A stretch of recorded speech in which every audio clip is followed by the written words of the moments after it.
to Bloody Flicks. I'm your host, Pete. I'm Kyle, and we talk about all things bloody. And today we're going to talk about...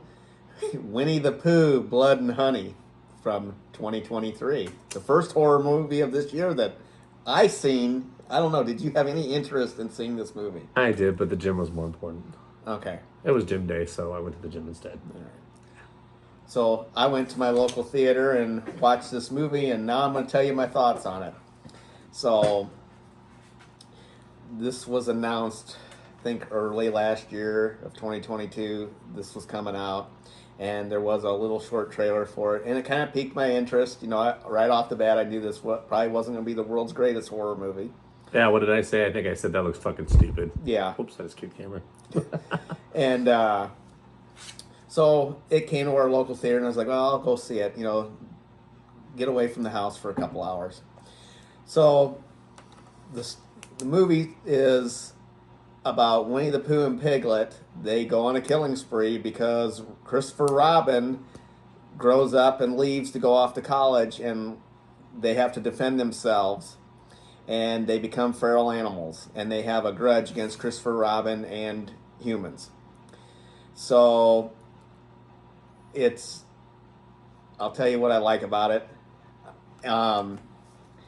Winnie the Pooh and Piglet, their actual costumes were really, really good for being a kind of a low budget movie. You know, it wasn't just like two dudes in rubber Spirit Halloween masks. They kind of put, they kind of put some budget into their inflatable Pooh outfit. Yeah. Put some effort into their costumes. You know, they basically kind of looked like redneck hillbillies, but with Winnie the Pooh and Piglet heads. The kills, you know, the kills in the movie were decent. You know, they were kills that you've seen before, so it's not like nothing new. But like I said, for the low budget that they had, they were good. There was some CGI blood, but I couldn't tell the difference because the way it was lit, they kind of, you know, it was dark, so they kind of hide it well. And then going along with that, the gore, like I said, you know, some of it was CGI. The gore was pretty good.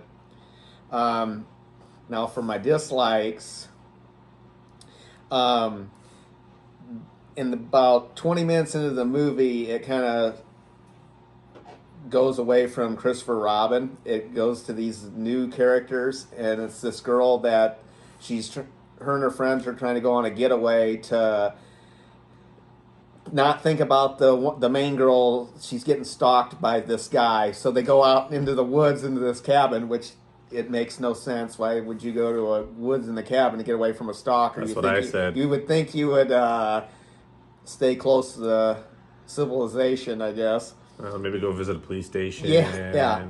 And the girls, they were just your basic generic girls. None of them, I don't even remember none of their names. I didn't care to learn them because basically they were just here just to get killed by Pooh and Piglet. Some filler. Yeah.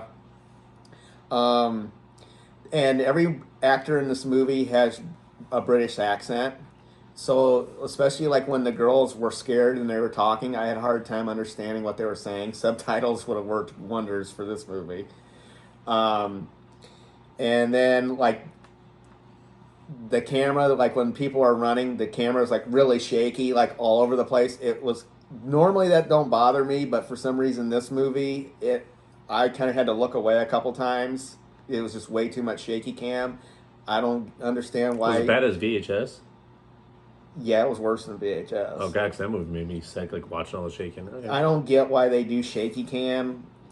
Well. Is it supposed to, like, simulate you running with them? I don't know.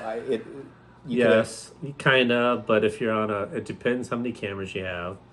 If you only have certain cameras, or if I was making a private movie, I would probably have to you know, be limited on a couple cameras.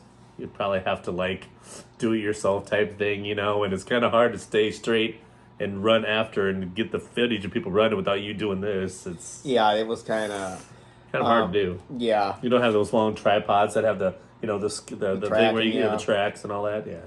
But yeah, that like I said, normally shaky cam don't bother me, but in this movie I had to look away a couple times. They should have a shaky boob cam. I put a little cam right there, just watch that. We'll invent that then. I don't think my wife would like that. Yeah. So Now, this wasn't a gripe towards the movie, but this was actually a gripe while I was watching the movie.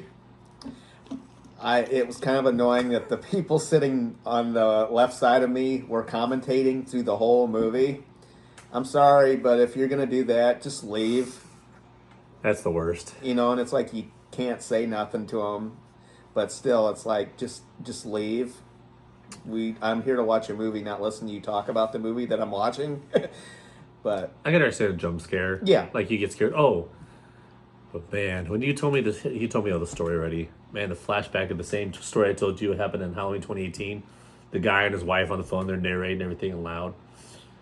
Oh, hell no. Did they really go in there? I don't know. We just fucking watched them go in there. Yes, they went in there. Shut the fuck up. and this isn't the first time this has happened to me, but the last time it happened to me, it was just like at one scene. Like I said, this was during the whole movie, and it's like, okay, and you can't say nothing because if they're loud enough to be in a theater and loud and not care, and you say something, they're just going to say something back, and it's going to create a big fight because they're the type that don't give a fuck about anybody's, they don't have any respect for anybody, and it's going to cause more problems saying something, so you better keep your mouth shut.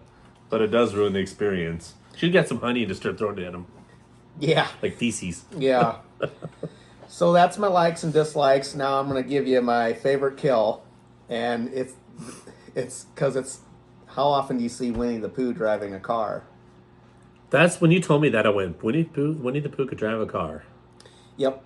So in the movie, there's this one girl. She's trying to be a social media influencer. She's like always taking selfies, and she's actually in the hot tub taking selfies. And Winnie the Pooh and Piglet show up behind her, and they knock her out. And Pooh is in a BMW sitting in the driveway of the house that the girls are staying at, and they have the girl hog-tied on the ground, and Piglet's kind of holding her down on the ground, her head and that down on the ground. And so Pooh starts driving the car very slowly towards her, and he gets the one tire on her head, and he just kind of gradually, slowly goes over her head, and her head just gets crushed till finally it explodes like a watermelon. That was the best kill of the movie. It was pretty gory, like her eyeball like popped out. It was. First thing I said was Leprechaun, Steel. Because it happened to Leprechaun. Yeah. I mean, it's happened to a lot of Well, movies, like I said, the kills in this movie aren't. It's not like it's everyone you've seen before. And I'm sure they were probably done better in the other movies. Well, that's every movie, though. Yeah. I mean, you're not. How many? You can't really reinvent kills they've all been done before. Yeah. What are you gonna do? So with that, I would give Winnie the Pooh, Blood and Honey 3 out of 5 blood drops. It's something that if you're just curious to see Winnie the Pooh and Piglet killing people, I say go see it. Where I seen it, it was just like a one-night event, so I'm sure it's going to be on video on demand here and streaming soon. I think it's actually coming out on Blu-ray next month, I heard. I hope so, because I want to see it now. Just for the stupid hot tub scene that you told me, because he elaborated the whole movie. Now I want to see it. Yeah. But yeah, I mean, like I said, it's not the greatest horror movie I've seen. It's certainly not the worst. But if you're curious, just go check it out. Is it a fun popcorn movie? Yeah. I've seen a lot of reviews on on YouTube, and I've seen people comment on Facebook that it was totally dumb and it shouldn't have been made. But like I said, it had what I wanted. I wanted to see Winnie the Pooh and Piglet. These favorite childhood characters that we grew up with murdering people. I mean, what more could you ask for? So. And I asked the number one question in horror movies besides kills: was there any boobs? No, there was no boobs, unfortunately. Yeah. I thought the girl that was in the hot tub, we would have got to see her, naked, because she was probably the best looking out of the bunch. But no, we didn't see nothing. Yeah. Yeah, so you probably already give it like a 1 out of 5 blood drops. No, one just because there's no boobs in it. But actually, a lot of horror movies now don't have boobs in it. This is the way. This is in the 80s, But I'm really interested in seeing it now. So 3 out of 5 blood drops is pretty good. Yeah. So, alrighty then. Well, until next time, stay bloody.